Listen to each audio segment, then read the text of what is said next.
صباح الخير. صباح الخير إن كان صباحا، ومساء الخير إن كان مساء. معانا عملة مصرية جميلة تذكارية زي ما احنا شايفين اهي. نقرب الكاميرا منها. مجلس الدولة 46 1946 2021 1946 2021. اليوبيل الماسي لمجلس الدولة. طبعا احنا عارفين ان مجلس الدولة هو بيختص بالقضاء الاداري في جمهورية مصر العربية.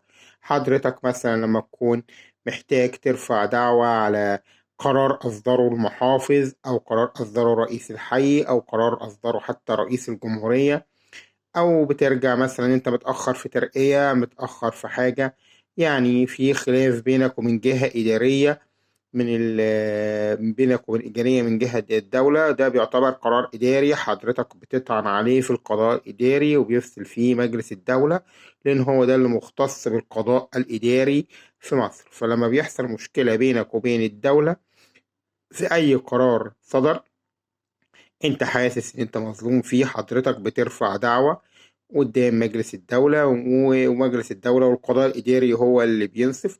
وطبعا معروف إن مجلس الدولة غالبا بيكون في الصدر الحق، حتى لو أنت ليك الحق بتاخده حتى لو كان يصدر الحكم ضد الدولة، لأن مجلس الدولة قضاء عادل جدا. وكل اللي طبعا اللي رفعوا دعاوي طبعا يعني تم نصفهم فيه بإذن الله. اتأخر في أي حاجة طعن على أي قرار صادر ضد الدولة، يعني دوت قضاء عادل وحضرتك هتاخد دوت فيه. ودوت لأن ده القضاء الإداري. القضاء الإداري اللي هو بناء على قرار صدر من قرار إداري بيطعن عليه من مجلس الدولة. ده الوجه الأولاني للعملة.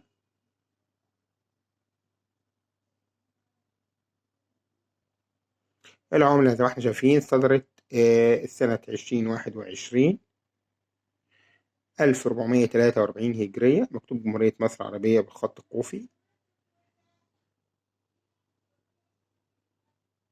1 جنيه. طبعا العملة دي عملة جميلة تذكارية، ناس كتير بتحب تحتفظ بيها. أتمنى إن احنا نكون أفدناكم، ونرجو الاشتراك في القناة ودعمنا حتى يصلكم كل جديد. وأتمنى إن تكون العملة عجبتكم وتحتفظ بيها كعملة تذكارية جميلة معاك. مجلس الدولة اليوبيل الماسي. إلى اللقاء في حلقة قادمة، ونرجو الاشتراك في القناة وعمل لايك على الفيديو، ونشكركم لدعمكم لنا.